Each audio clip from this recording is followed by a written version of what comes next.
What is up, guys? It is RSC6414 here, back with another video. This time I'm reviewing WWE Friday Night SmackDown. It ended about an hour and 20 minutes ago, and overall I gotta say this is one of the best SmackDowns I've seen about a month or so. Pretty good stuff. Some important things happen, and I will get to that during the review. So the first thing we had was the Shield in the ring. They were talking about how they lost their match on Monday Night Raw in the 3-on-3 tag match, and they were talking about how they should have been in the chamber and how they would be, one of them would walk out as the WWE World Heavyweight Champion. Roman Reigns and Dean Ambrose argue about who would have been champ. Seth Rollins breaks it up. He says, we got to focus on the Wyatt family. They're the ones that caused us the match by interfering and cost us the match because we lost via DQ because of the Wyatt family. They call out the Wyatt family. Triple H comes out and says this match isn't going to happen. The Wyatt family were just at the wrong place at the wrong time, and they didn't mean to do anything to do your guys. It was the John Cena. They didn't want anything of it. They said, we demand this match. We don't care what you say, Triple H. He says, fine, then let's just do the match in 3-on-3 tag, Elimination Chamber, the Shield versus the Wyatt family, 3-on-3 tag match at the Elimination Chamber. One of our dream matches, at least one of my dream matches, is coming true. A 3-on-3 tag, Shield versus the Wyatts, Elimination Chamber, and you all know who I will be going for. The Wyatt family, that's right. Wyatt family mark right here. Hashtag follow the buzzards.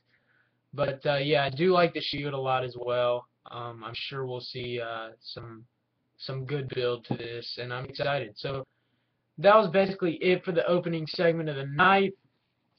Then after that, we had an Elimination Chamber qualifying match. Dolph Ziggler versus Antonio Cesaro.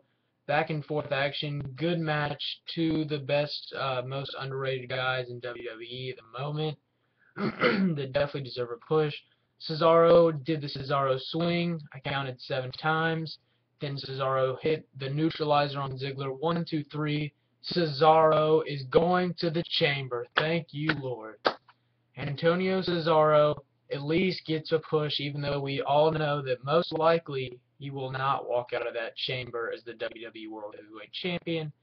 But it should be a interesting match with Antonio Cesaro in the World Heavyweight Championship chamber. You'll see some swings, probably some pretty cool spots. So I'm interested to see him in there, and congrats to Cesaro. So Cesaro is now in the Elimination Chamber match for the World Heavyweight Championship, the WWE World Heavyweight Championship, that is.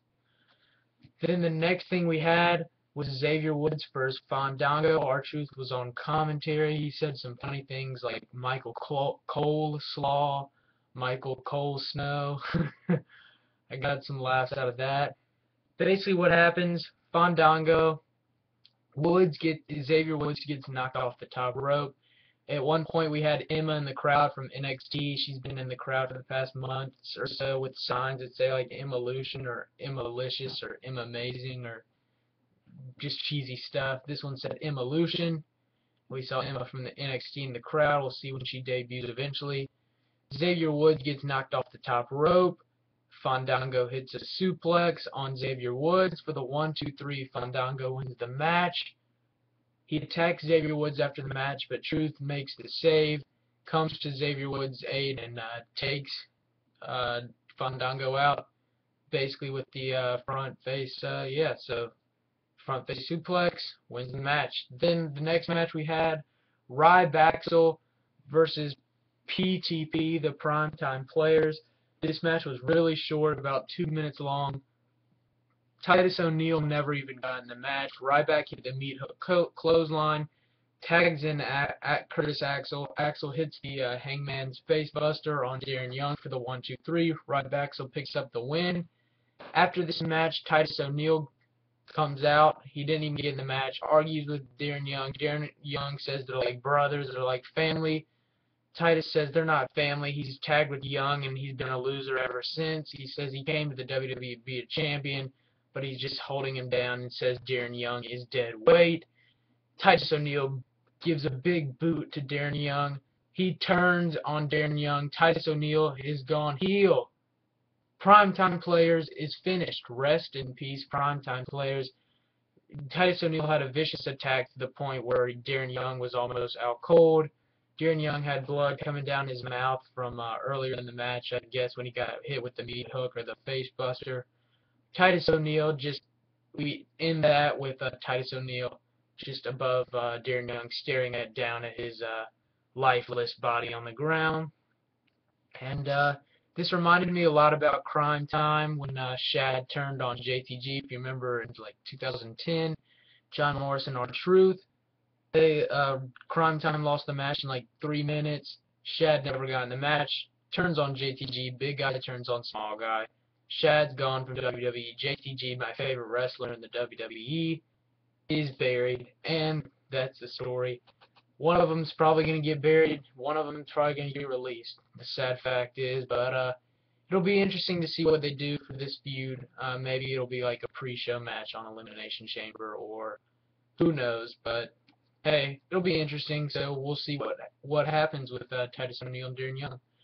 Next match we have Elimination Chamber qualifying match number 2 to determine the final participant in the Elimination Chamber match.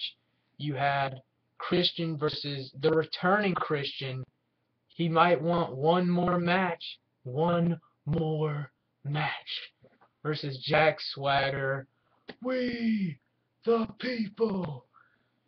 Back and forth match. Good match. At one point, Jack Swagger tried to lock in the Patriot lock, the ankle lock. Christian would counter. Christian would miss. Jack Swagger would go for a spear in the corner. He'd miss it. Christian would hit a splash off the top rope for the 1, 2, 3. Christian is in the Elimination Chamber match for the WWE World Heavyweight Championship. So it looks like we'll see Christian have one more match. So all of the participants for the WWE World Heavyweight Championship Elimination Chamber match are now final. You've got Randy Orton, the champion who's defending the belt, Daniel versus Daniel Bryan versus Sheamus versus John Cena versus Antonio Cesaro versus Christian. I will be going for Antonio Cesaro, even though I know he will not win most likely. And then after that, it's up for grabs. So Brock Lesnar doesn't come into play into this, but don't be surprised in my opinion. People have talked about it. Various different people have talked about it. But like I said, don't be surprised if Brock Lesnar attacks Christian or a face in the match and takes him out so he can get a shot at the championship, because that's one of the reasons he came back. He told us that himself. So yeah, we'll see what happens, and I'm just saying, look out for that. The next match we have Kofi Kingston versus Damien Sandow. Back and forth, real short match. Kofi Kingston hits a SOS on Damien Sandow. 1, 2, 3. Kofi Kingston picks up the win. He gets stop and start pushes. He lost to Del Rio on Monday, but he beat Randy Orton weeks before. He gets eliminated in the Royal Rumble fast. It's just bounces up, bounces back, up, down, up, down. So you don't know what you're going to get from Kofi. But I'm a big fan of Kofi's, and I'd like to see him get a big push. And who knows what they're going to do with him, but I'd like to see him get a shot at one of the main titles. The next match we had was singles action. We had Cody Rhodes versus Road Dogg of the New Age Outlaws. Back and forth, Cody Rhodes hits the disaster kick on Road Dogg for the 1, 2, 3. Cody Rhodes picks up the win on Road Dogg. Kind of another quick match. After the match, badass Billy Gunn attacks Cody Rhodes from behind. Goldust comes in the ring to save Cody Rhodes. Goldust takes Billy Gunn, takes him out of the ring. Road Dogg and Cody Rhodes start brawling with each other. Then Cody Rhodes gets the best of Road Dogg. The New Age Outlaws, Road Dogg, and the badass Billy Gunn evacuate up the entrance ramp, so the Brotherhood, Cody Rhodes and Goldust, look strong in the end. And it's a good build, in my opinion, for their WWE Tag Team Championship match on Monday Night Raw in a steel cage, yes. So tune into Raw. The New Age Outlaws defend the tag title belts against the Brotherhood, since the Brotherhood kind of got screwed out of it when Brock Lesnar interfered on Monday. So yeah, the New Age Outlaws defend Monday Night on Raw in a steel cage against the Brotherhood, Cody Rhodes and Goldust. Next, we have a little vignette from Alexander Rusev, the Bulgarian brute, Alexander Rusev, as Lana, his little valet manager, would say. But I've been watching Rusev for the past 2.5 months in NXT. He's good talent. I'm excited to see what they're going to do with him. If you remember, he's the guy that came in number 6 at the Royal Rumble, and he was the guy that put Kofi Kingston on that barricade before Kofi Kingston jumped off the barricade onto the apron. But it'll be interesting to see. They had a little cool vignette segment with him and Lana, video package vignette on the screen. And we'll probably be seeing some more of those, and hopefully we'll see Alexander Rusev in action sooner than later. I hope we'll see. It'll be interesting to see what they do with him. And then we've got our main event match: The Shield versus Sheamus, Daniel Bryan, and Rey Mysterio, 3-on-3 tag action. This was a good match, put a good end to a good SmackDown. I enjoyed it. Basically, what happens is Sheamus, basically every guy in the tag match, every face, does their kind of finisher on Seth Rollins and Dean Ambrose. Rey Mysterio sets up the 619 on Roman Reigns. As he's running back, he goes off the rope out of nowhere. Spear by Roman Reigns. Another vicious spear. Breaks Rey Mysterio in half, as JBL would say. Roman Reigns speared Rey Mysterio. 1, 2, 3. The Shield, Seth Rollins, Dean Ambrose, and Roman Reigns defeat Sheamus, Daniel Bryan, and Rey Mysterio via Roman Reigns spear, via pinfall. Good match, good way to end SmackDown. Overall, a good show for SmackDown, one of the best SmackDowns in a while. Like I said, I enjoyed it. Just a good show. Overall, great. I'd give SmackDown tonight. I'd give it a 6 out of 10. Again, overall grade, I'd give SmackDown 6 out of 10. Hope you enjoyed this video. Check out my other videos and subscribe. Thanks, guys.